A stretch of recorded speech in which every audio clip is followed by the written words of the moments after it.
الله وبركاته. نحمده ونصلي ونسلم على رسوله الكريم. أما بعد فقد قال الله تعالى في الكلام المجيد والفرقان الحميد. أعوذ بالله من الشيطان الرجيم. بسم الله الرحمن الرحيم. والذين آمنوا واتبعتهم ذريتهم بإيمان ألحقنا بهم ذريتهم إلى آخر الآية صلى الله عليه وسلم. চট্টগ্রাম বিশ্ববিদ্যালয়ের আরো বিভাগের এই ধর্মীয় অনুষ্ঠান প্রফেসর ডক্টর রফিক আহমদ নেতা পুরস্কারের এই অনুষ্ঠানের সম্মানিত সভাপতি এবং বিভাগের সম্মানিত সভাপতি প্রফেসর ডক্টর শাহজাহাদুল্লাহ ফারুকী, এই পুরস্কারের যিনি আয়োজন করেছেন প্রফেসর ডক্টর রফিক আহমদ, তিনি আমাদের মধ্যে প্রধান অতিথি হিসেবে উপস্থিত আছেন। আমাদের সম্মানিত শিক্ষকবৃন্দ, প্রিয় ছাত্রছাত্রীরা, আসসালামু আলাইকুম ওয়া রাহমাতুল্লাহি ওয়া বারাকাতুহু। ওয়ালাইকুম আসসালাম। অত্যন্ত চমৎকার এবং আত্মবিক পরিবেশে এই পুরস্কার প্রদান করা হচ্ছে।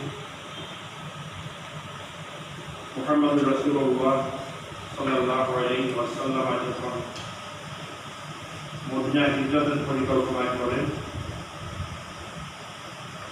এবং তিনি তাদেরকে নিয়ে মূল পরিকল্পনা গ্রহণ করে বায়াত করেন, বায়াত আকাবা।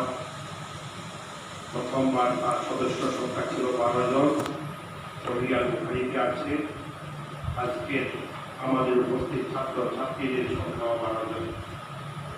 অতএব আমি মনে করি এটি একটি এখানেও আছে একজন, এটা বাদ দিয়ে বলল, অতএব এটি একটি মাইলস্টোন।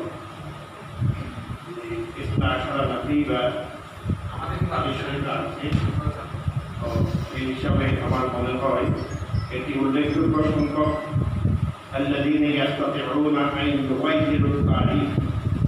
যারা ইতিহাস পরিবর্তন করতে পারে তাদের সংখ্যা 12 জন। সেই 12 জন ছাত্রছাত্রীকে নিয়ে একটি অনুষ্ঠান, এটি আমি একটি মাইলফলক মনে করি। মেধা আল্লাহ তাআলা কর্তৃক প্রদত্ত একটি বিশেষ যোগ্যতা। মেধার উপরে আমার একটা বক্তব্য আছে, এটি ডক্টর ইয়ে শুনেছে তার ফ্যামিলিকে নিয়ে, ডক্টর গ্যাসুদ্দিন তালুকদার, যে মেধা কি এবং এই মেধার জন্য কি কি প্রয়োজন করে। মানুষের মস্তিষ্ক, তার ধারণ ক্ষমতা এবং তার মধ্যে নিউরন কি পরিমাণ রক্ত সে গ্রহণ করে, কি পরিমাণ খাদ্য সে গ্রহণ করে, সবগুলো নিয়ে তোমরা ফেসবুকে পাবে আমার একটা লেকচার, সেগুলো মেধার উপরে। এবং সেই মেধা একটি বিশাল ব্যাপার। আমাদের মেমোরি কার্ড মোবাইলের মধ্যে একসময় ভর্তি হলে আর গ্রহণ করে না।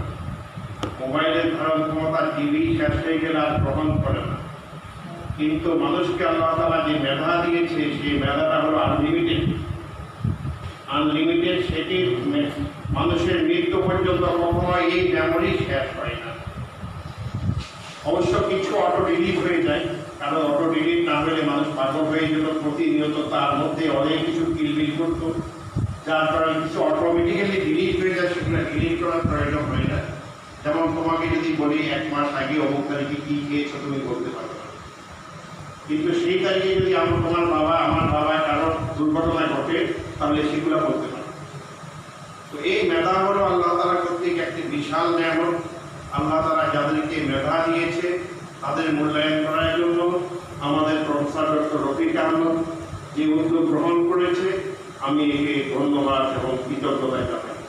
এবং তোমরা যারা এই পুরস্কার পেয়েছ তোমাদেরকে অভিনন্দন জানাই। মেধা চর্চা করতে হয়, মেধা কর্ষণ করতে হয়। জাহিলি যুগের লোকেরা এই সিরাতুন নবী মাহফিল বা হচ্ছে মিলাদুন নবী মাহফিল হচ্ছে বর্তমান রবিউল আউয়াল মাস, যে জাহেল লোকটা ঢাকা আছে সেই লোকেরা পৃথিবীর সেরা মানুষে পরিণত হয়েছে। যে লোকেরা লম্পট ছিল তারা পৃথিবীর সেরা চরিত্রবান লোকে পরিণত হয়েছে। তোমরা দেখো প্রতিটি ক্ষেত্রে নেগেটিভকে পজিটিভ করার যে একটা যোগ্যতা মানুষের মধ্যে আছে, সেই যোগ্যতার অধিকারী হলো মানুষ। অতএব এই জন্য মানুষ সৃষ্টি সেরা জীব হিসাবে স্বীকৃত। তো একটি হাদিস এইভাবে আমি মাঝে মাঝে বলি, প্রফেসর গিয়াসউদ্দিন তালুকদার মুখস্থ করে ফেলেছি। একবার আমি ওই জিদ্দাতে হোটেল রাজধানীতে একটা বিশাল অনুষ্ঠান, তো আমার ওরা উমর করা ইনভেস্টমেন্ট একটা তারা আমাকে চিফ গেস্ট হিসাবে দাওয়াত দিয়েছিল। ডক্টর গিয়াসউদ্দিন তালুকদারও সেখানে দিয়েছিল স্পেশাল গেস্ট হিসাবে। তো সেখানে আমি হাদিসটা রেওয়াজ করার পর সে মুখস্থ করেছি, মেধা সত্যি আছে আলহামদুলিল্লাহ। সেটা হলো যে 3 ধরনের মানুষ তারা আসার জন্য আছে রাস্তায় ইয়াউমাল কিয়ামাতিস সালাত। 3 ধরনের মানুষ সবচেয়ে বেশি আফসোস করবে কিয়ামতের দিন। তার মধ্যে একটা রাজুলুন যু মাল কাসীর, একটা অনেক সম্পদের অধিকারী, অলামিউন ফি সাবিলিল্লাহ, কিন্তু সে আল্লাহর পথে সেটি ব্যয় করে দেয়। ফামাতা ফাওয়ারাসাহু গায়রাহু আও ওয়ারাসাহু গায়রুহু, সে মারা গেল, ছেলে মেয়ে সম্পদ পেল, সম্পদ পাওয়ার পরে হুমান ফাকু ফি সাবিলিল্লাহ ফাহুম ফিল জান্নাত ওয়া হুয়া ফিন নার। যে এই ছেলে সন্তানরা এই সম্পদ আল্লাহর রাস্তায় ব্যয় করে তারা জান্নাত পেয়ে গেল, অথচ যে লোকটি অনেক কষ্ট করে পরিশ্রম করে সম্পদ অর্জন করলো সেই লোকটি জাহান্নামে চলে গেল। আমি আসাদ দিন আছে রাস্তাতে ইয়াউমাল কিয়ামা, সে হলো সবচেয়ে বড় আফসোসকারী। তো ডক্টর রফিক সাহেবকে আল্লাহ তাআলা সম্পদ দিয়েছেন। আমরা জানি যে কালিমারা হযরত আমনি খোদা বন্দার নিয়ামতটা করেননি। অনেক সম্পদশালী আছে, তাদের বৃত্ত আছে কিন্তু চিত্ত নেই। খোদা বন্দার নিয়ামতটা করেননি। আর অনেক বৃত্তশালী আছে, চিত্ত নেই। অনেক চিত্তশালী আছে, বৃত্ত নেই। প্রফেসর ডক্টর রফিক আহমদকে আমাদের ডক্টর নিয়ামতুল্লাহ বলছেন he is a dealing Prince in our department. অতএব সেই প্রিন্সের আল্লাহ তাআলা অনেক সম্পদ দিয়েছে, তার সাথে সাথে চিত্তের সমন্বয় ঘটেছে। বৃত্ত এবং চিত্তের সমন্বয়ের মাধ্যমে তিনি এমন একটি ঐতিহাসিক কাজ করেছেন, তিনি হয়তো থাকবেন না, আমরা হয়তো থাকবো না। এই দেশ থাকবে, এই জাতি থাকবে, এই বিশ্ববিদ্যালয় থাকবে, এই ডিপার্টমেন্ট থাকবে, এবং সেটির সুফল ইনশাআল্লাহ অনন্তকাল থেকে পর্যন্ত, অনাগত কাল পর্যন্ত এই ডিপার্টমেন্টের ছাত্ররা তার ভোগার ভোগ করতে থাকবে। এই জন্য আমি আমাদের ডিপার্টমেন্টের পক্ষ থেকে, যারা পুরস্কারপ্রাপ্ত সবার পক্ষ থেকে তার কাছে ধন্যবাদ এবং কৃতজ্ঞতা জানাই, এবং আমরা তার অবদানের কাছে ঋণী হয়ে রইলাম। সম্মানিত উপস্থিতি, তোমরা যারা পুরস্কার পেয়েছ আর যারা পুরস্কার পাও নাই, তাদের মধ্যে আমার মনে হয় যারা পুরস্কার পাওয়া নাই তারা প্রতিযোগিতা করতে পারো। কারণ আমাদের বলেছে যে শফিউল্লাহ, ডক্টর শফিউল্লাহ কুতুবী ইনশাআল্লাহ সাইকুল দপ্তর ইনশাআল্লাহ আপনি ওখানে পারি ইনশাআল্লাহ, সে বলেছে যে ফালিয়াতানাফাসিল মুতানাফিসুন, প্রতিযোগিতা এটি একটা বিশাল ব্যাপার। ওই যে বললাম মানুষের মেধা, এবং মেধার কোনো কি নাই, তুলনা নেই, এবং তার মেমোরি কার্ড কখনো ভর্তি হয় না। আমি তোমাদেরকে নিজের জীবনের একটা গল্প বলি। আমাদের সময়ে জলসা হতো, প্রতি সপ্তাহে একটা বিষয় জলসা হতো। দাহম নাহম হাসতবা, দাহম নাহম পর্যন্ত এলমে সলাব এবং মুনসাইনের উপরে হতো। হাস্ত ভাবতম থেকে একটা বিষয়, শশম পাঞ্জাব থেকে ফাদের পর্যন্ত আরেকটা বিষয়। এইভাবে জলসা হতো সাপ্তাহিক বৃহস্পতিবার জোহরের পরে। তো আমি তো তখন হাসতমে পড়ি, হুজুর আমার নাম দিয়ে দিয়েছে একটা বিষয় দিয়ে, আমার নাম্বার দিত, নতিজা দিত যে রেজাল্ট কি পারফরমেন্স কেমন। আমি তো কোনো প্রস্তুতি নেই, কারণ আমি লেখাপড়া করতাম না এবং এগুলোতে আমি কোনো ধারও রাখতাম না। আলহামদুলিল্লাহ আমার নাম দিল, আমি বললাম যে হুজুর আমি তো পারি না, আমি পারি না, এটাও বলি নাই। নোয়াখালীর ছেলে আছে, আমি বললাম যে আই তো ইয়ে পারি না, যে কি করবো পারি না। তো পারি না যখন বললাম, হুজুর বললেন যে পারি না, এই কথা কি এখানে আসি বলতে হবে? কোথায়? ডায়াসে এসে বলতে হবে আমি পারি না। ঠিক ডায়াসে ভয়ে ভয়ে হাঁটু কাটতেছে, বুক কাটতেছে, উঠে বললাম যে আমি পারি না। তখন নতিজা লিখতেছে আবুল কাসেম পারি না কার ভয় গিয়া নাম্বার 7, মানে এই রেজাল্ট হলো যে আবুল কাসেম পারি না বলে বসে গেছে, সেই জন্য পারি না কার ভয় দিয়া। আমরা নাজমুল্লাহ সাহেব লিখেছেন নতিজা, আল্লাহ তাআলা ওনাকে হায়াতে তৈয়বা দান করে, এখনো আছেন বেঁচে, আমার সাথে যোগাযোগও আছে। তো উনি নতিজা লিখতেন যে নাম্বার 0, তখন একটা নিজের মধ্যে আফসোস আসলো, এই ছেলেরা সবাই 10-এর মধ্যে 5 পাইল 6 পাইল, আর আমি পারি না একবার ভোট দিয়া। এরপরে সপ্তাহে যখন শনিবারে ক্যাপ্টেন খাতা নিয়ে ঘুরতেছে, আমি নিজেই নাম লেখাইলাম, পালিয়াতনা হাসিল মোকানা নাম্বার দিয়ে নাম লেখাইলাম। নাম লেখাই আমার ভাই প্রিন্সিপাল সাহেব তার কাছ থেকে আইডিয়া নিয়ে সুন্দর করে একটা নোট নিয়ে আমি মুখস্থ করে পেলাম। আল্লাহ তাআলা একটা ছোটখাটো যোগ্যতা দিয়েছিল, মুখস্থ করার যোগ্যতা, যেটি এখনো কিছু কিছু সংরক্ষণ করি গেলাম। এই যোগ্যতা দিয়ে আমি কি করলাম, পুরা বক্তব্য মুক্ত করে পেলাম। বক্তব্য মুখস্থ করে আমি হাত পা নেড়ে পুরাতন বক্তার মতো এমন ভাবে বলতে শুরু করলাম, এবং আমি 10-এর মধ্যে 9 পেলাম পারফরমেন্স তার পরের সপ্তাহে। এবং কেউ বুঝতে পারে নাই যে আমি এই লিখিত বক্তব্যকে মুখস্থ করে দিচ্ছি, মনে হচ্ছে স্বভাব শুদ্ধ বক্তব্য। পালিয়াতনা হাসিল মোকানা শুন। অতএব তোমরা যারা আজকে পারো নাই, আগামী দিনের জন্য প্রস্তুতি নাও। ইনশাআল্লাহ এই প্রস্তুতি নিলে তোমাদের পুরস্কার বড় কথা নয়, বরং বড় কথা হলো এই প্রতিযোগিতার মাধ্যমে পুরস্কার একজন পাবে, কিন্তু তুমি পরবর্তী অনেক জায়গা থেকে প্রতিযোগিতার জন্য তুমি যোগ্যতা অর্জন করবে ইনশাআল্লাহ। সেই কাজটি তোমরা করো, কারণ তোমাদের মধ্যে কি আছে, ওই যে বললাম মেধাবী, সেই মেধা আছে, যার পরিমাণ কত বলেছি, যার সিম কার্ড কত, আনলিমিটেড। মনে রাখবে, এটা আমি আজকে বললাম না, কারণ এই মেধার উপর আমার বক্তব্যটা তোমরা ফেসবুকে আছে, দেখে নিবা। লম্বা বক্তব্য, আলহেরা টেলিভিশনে আমি একটা বক্তব্য দিয়েছিলাম, সেই বক্তব্যটা হলো শুধু মেধার উপরে। এই ডক্টর তোমাকে পাঠিয়েছিলাম, তুমি বলতে পরিবার পরিযোজনা শুনছ। তো এখন সর্বশেষ আমাকে ডক্টর ফরিউদ্দিন ফারুক বললো যে একটা গল্প বলার জন্য, আর ডক্টর রফিক সাহেব আরেকটা গল্প আমাকে মনে করাই দিয়েছেন। সেটি হলো, যেই ছেলেটি ভর্তি হতে পারছিল না আরবিক ডিপার্টমেন্টে, ছেলেটির নাম হলো নুরুল আফসার, বাড়ি নোয়াখালী। ডিন আমি জানতাম না, ডিন অফিসে সে পরীক্ষা যখন দিয়েছে, ডিন অফিসে দাদা নবী সাহেব এখানে আসেন চাকরিজীবী, এখানে ডিন অফিসে ছিলেন, উনি আমাকে টেলিফোন করেন, স্যার একটা ঘটনা আছে কি, একটা অত্যন্ত গরিব ছেলে আসছে, তার কিছুই নেই, এখন সে ভর্তি হতে পারছে না, সেটা মেধাবী মনে হলো আমার কাছে, আমি আলাপ করেছি, উনি আমাদের ডিপার্টমেন্টের কিছু না, এবং ওই ছেলেরও কিছু না। আমাকে যখন আমি তখন চেয়ারম্যান, টেলিফোন করার পরে আমি বললাম ঠিক আছে, একটা ছেলে ভর্তির জন্য কোয়ালিফাই করছে, ভালো নাম্বার পেয়েছে, ভর্তি হতে পারবে না, তখন তো নাম্বার সিস্টেম, বর্তমানে তো গ্রেড সিস্টেম না, তো তার রেজাল্টও ভালো, একটা ছেলে পয়সার জন্য ভর্তি হতে পারবে না, এটা হয় না। উনি বলেন যে আমি 500 টাকা দিয়েছি, উনি নিজেই বলেন, আমি বললাম 500 টাকা আমি দিব, ছেলেকে আমার কাছে পাঠান। তারপরে ঘটনা ডক্টর রফিক সাহেব বলছেন, ডিপার্টমেন্ট থেকে কিছু আমরা উপস্থিত কিছু দিয়ে ছেলেকে ভর্তি করালাম। ছেলে রেগুলার ক্লাস করেছে, কোনো আওয়াজ নাই। চৌধুরীহাটের দক্ষিণ পাশে একটা বাড়িতে লজিং থাকতো, তারা ছেলের মতো আদর করতো, তারা একটা সাইকেল কিনে দিয়েছে, সেই ছেলে প্রতিদিন সাইকেল চালিয়ে টাকা দিয়েছে। তো আমার ধারণা ছেলেটা ভুলে গেছে, এখন লজিং থাকে, তারা প্রশাসন ঝামেলা নাই, অনেক কিছু সহযোগিতা করে সাইকেল কিনে দিয়েছে, অতএব তার খরচ পাই আর যোগাযোগ করে নেই, চলে গেছে।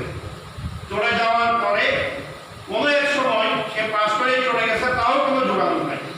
আমরা মনে করলাম যে সাহায্য করেছি, সামনেও করবো, আর সাহায্যের দরকার হয়নি, সে আর আসে নাই।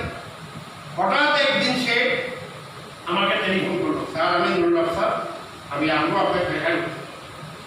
ইমোশনাল, চোখের পানি ফেলে, কোথায় তুমি? আমি সিলেট।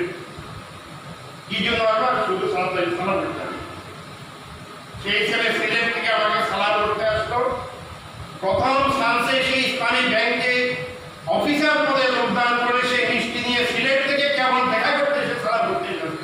এই নুরুল আফসার নামটা বললাম, তোমার ইসলামী ব্যাংকে চাকরি করবে, খোঁজ দিও। অতএব আমাদের যারা মেধাবী, প্রত্যেকের মধ্যে মেধা আছে, যদি সামাজিক একটু সহযোগিতা পাওয়া যায়, সোশ্যাল রেসপন্সিবিলিটি যদি আমরা পালন করি, যেমনিভাবে ডক্টর রফিক সাহেব করেছেন, আমাদের অনেক মেধা অকালে ঝরে যায়, সেই মেধাগুলোর বিকাশ সাধিত হতে পারে আমাদের একটু সামান্য সাহায্য এবং সহযোগিতার কারণে। তার শুরু করেছেন ডক্টর রফিক সাহেব। আমি বলছি ইনশাআল্লাহ আমরা যদি সামনের দিকে সুযোগ হয় সেই উদ্যোগ গ্রহণ করব, আমাদের ছাত্র গ্রহণ করবে, এবং এটি ইনশাআল্লাহ চলবে। যে আয়াতটি আমি তেলাওয়াত করেছি, মূলত আমি এটাকে সামনে রেখে তেলাওয়াত করেছি।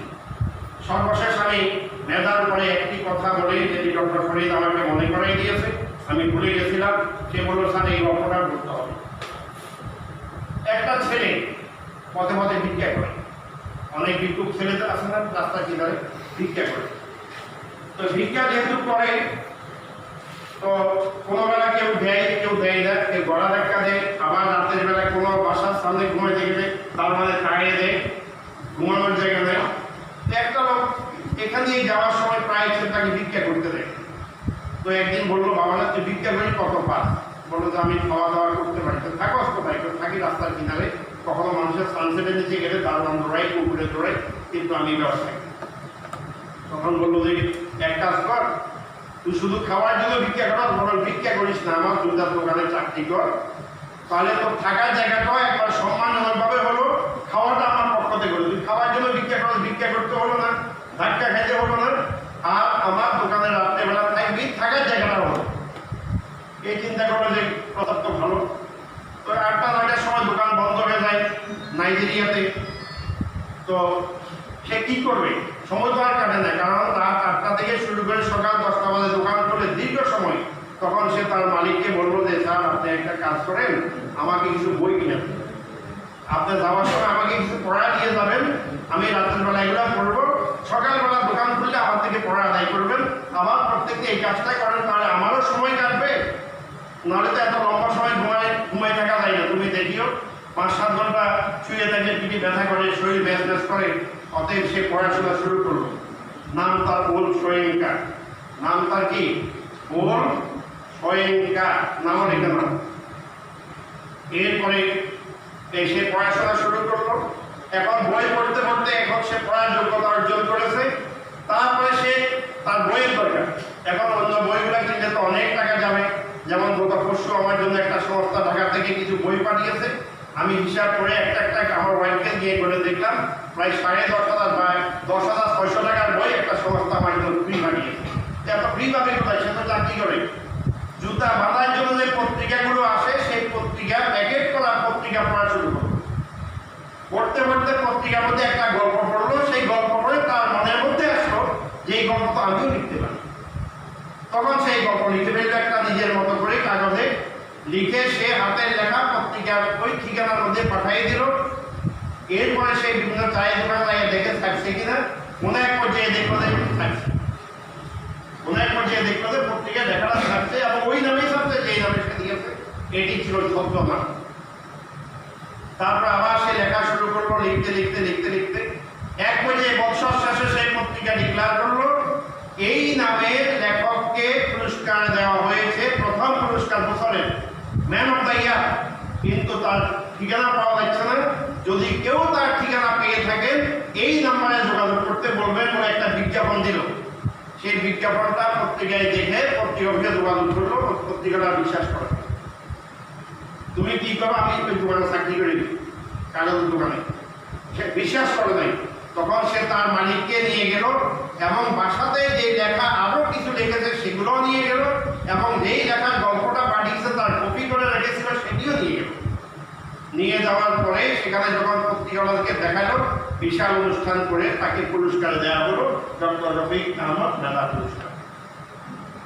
এরপর তাকে মুক্ত করে দিলেন, তুমি লেখালেখি করো, তোমার আর আমার এখানে কিছু করতে হবে না, তুমি লেখালেখি করো।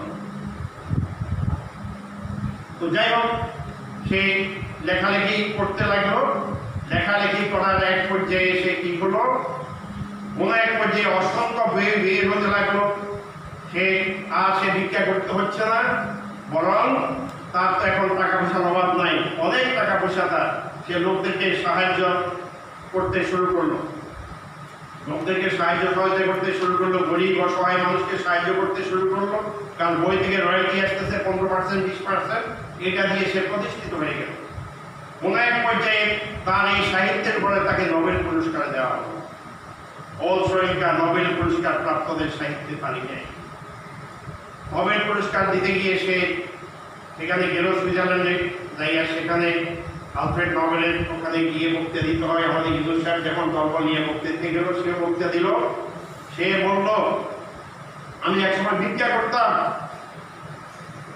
আমাকে কেউ 1 টাকা যদি দিত আমি সেই দিন আল্লাহ শুকরিয়া আদায় করতাম, আজকে দিনের খাওয়ার পয়সা হয়েছে। অনেকে গলা ধাক্কা দিয়ে বের করে দিয়েছে, আজকে আমার কোটি কোটি টাকা, অসংখ্য বই বেরিয়েছে, আজকে আমার এই নোবেল পুরস্কারের দরকার নেই। আমি নাইজেরিয়ার খেটে খাওয়া বস্তি ছেলেদের জন্য এই টাকা খরচ করব। অতএব যেটি বলছিলাম, মানুষের মধ্যে এই মেধা অফুরন্ত, সম্ভাবনা অফুরন্ত, সেই সম্ভাবনাকে কাজে লাগাও। ডক্টর রফিক আহমদ নোবেল পুরস্কার যারা পেয়েছ তাদেরকে অভিনন্দন, যারা পুরস্কার পাও নাই তাদেরকে ইনশাআল্লাহ একবার অভিনন্দন জানাবো। প্রতিযোগিতা করতে থাকো, মেধায় পূরণ ঘটবে। আমাকে কিছু বলার সুযোগ দেওয়ার জন্য ধন্যবাদ এবং কৃতজ্ঞতা জানিয়ে আমার এই সংক্ষিপ্ত বক্তব্য শেষ করলাম। আসসালামু আলাইকুম ওয়া রাহমাতুল্লাহি ওয়া বারাকাতুহু।